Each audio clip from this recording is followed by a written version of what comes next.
Durant ce cours, nous allons commencer l'étude des mouvements de la dernière partie de la forme de la lance.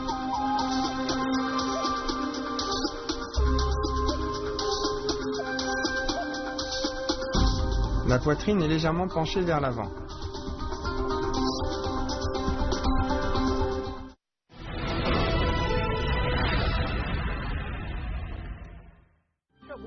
Reculer et ouvrir avec la lance. On recule le pied gauche et on ouvre avec la lance devant. Puis on recule le pied droit et en même temps on place la lance au-dessus de la tête. Bien, on refait une fois. On ouvre avec la lance. Reculer et ouvrir avec la lance. On recule le pied gauche et on ouvre avec la lance devant. Puis on recule le pied droit et on place la lance au-dessus de la tête. Attention, il faut bien tourner les hanches devant. On place la lance au-dessus. Lors de la pratique, il faut bien coordonner la lance avec les jambes.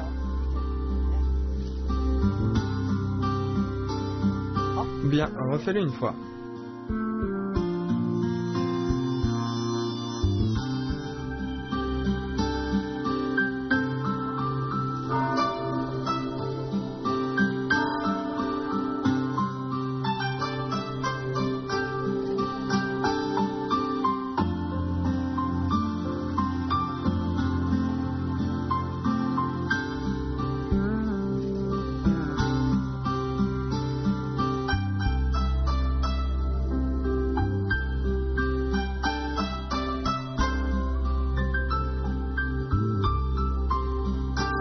Pour forme en position du petit T. On avance le pied gauche et on place le pied droit à l'intérieur du pied gauche, soit en position du petit T. En même temps, on pourfend avec la lance vers le bas et devant. Bien, je le refais une fois.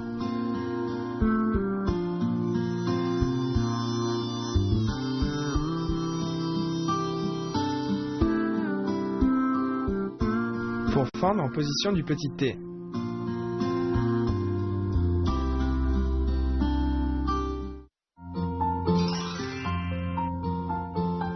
Ouvrir avec la lance fait partie des attaques.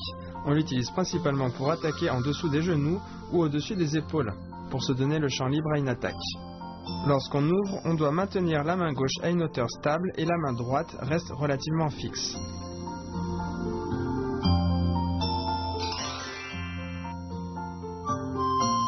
Attention lors de pourfendre en position du petit T. Il faut pourfendre avec force, force qui doit atteindre la pointe.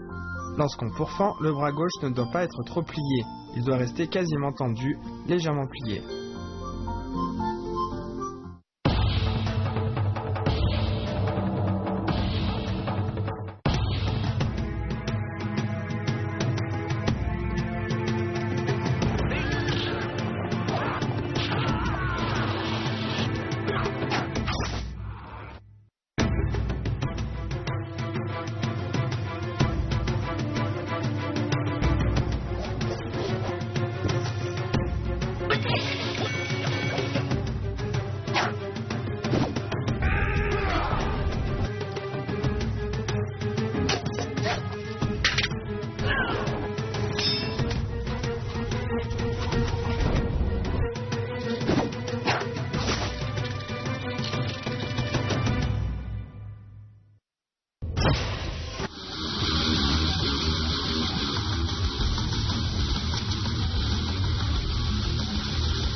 Pour forme en revers en position du pas vide.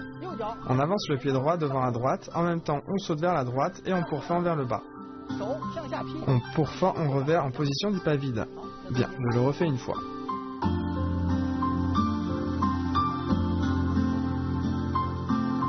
Pourfendre en revers en position du pas vide.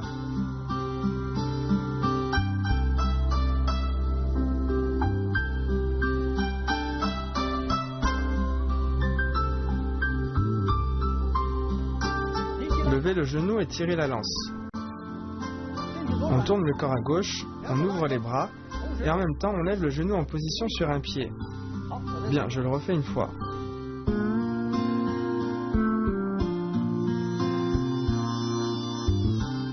Lorsqu'on est en position sur un pied, il faut bien stabiliser l'équilibre.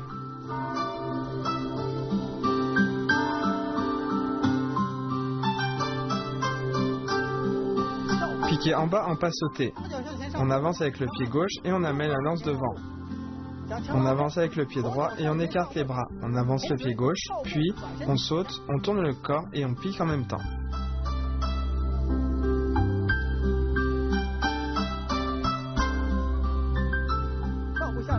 Piqué en bas en pas sauté. On avance, encore une fois. On avance encore le pied gauche, on écarte les bras, on tourne le corps et on pique vers le bas. Quand on pique vers le bas et qu'on lève le genou, on doit bloquer le genou le plus près possible de la poitrine. La poitrine est légèrement penchée vers l'avant.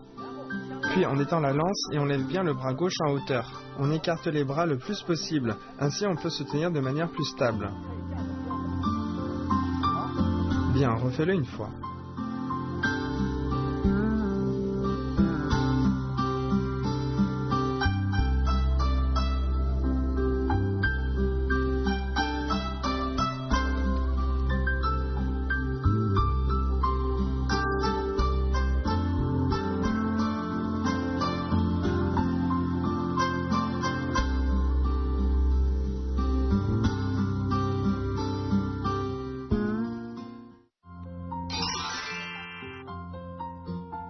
Pourfend en revers en position du pas vide.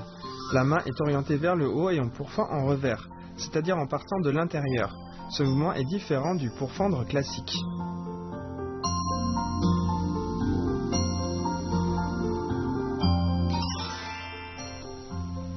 Levez le genou et tirez la lance.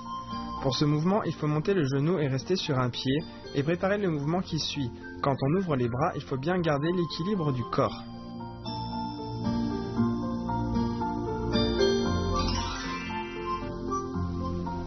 Piqué en bas en pas sauté. Piquer en bas en se retournant est la partie principale de ce mouvement. C'est un mouvement d'attaque devant surprendre l'adversaire.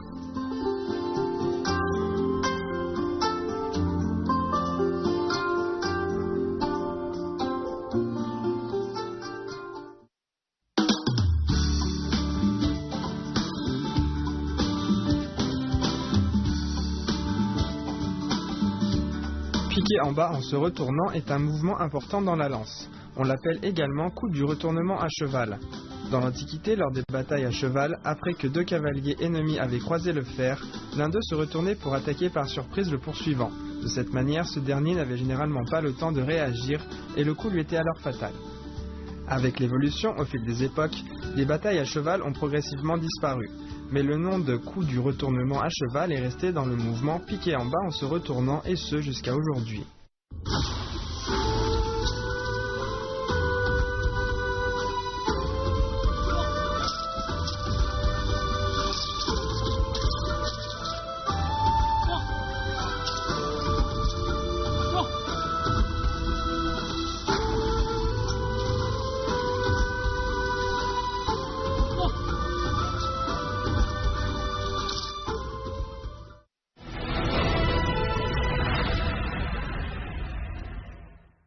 Pratiquons tous les mouvements appris dans ce cours.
Maintenant, enchaînons l'ensemble des mouvements de secours.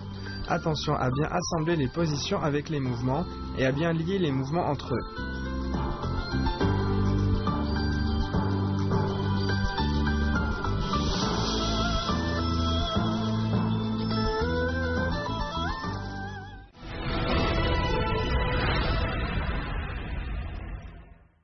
Regardez l'ensemble enchaîné des mouvements des troisième et quatrième parties de la forme. Voyez la cohérence et la liaison dans l'enchaînement des mouvements. Nous devons pratiquer sans cesse pour pouvoir être capable de faire une forme souple et liée.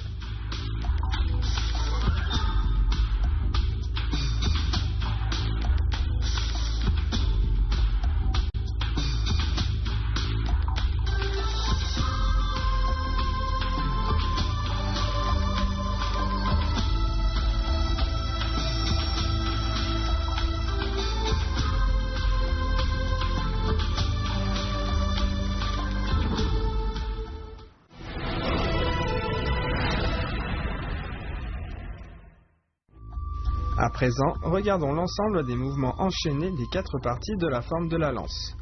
Lors du prochain cours, nous finirons avec les derniers mouvements de la quatrième partie.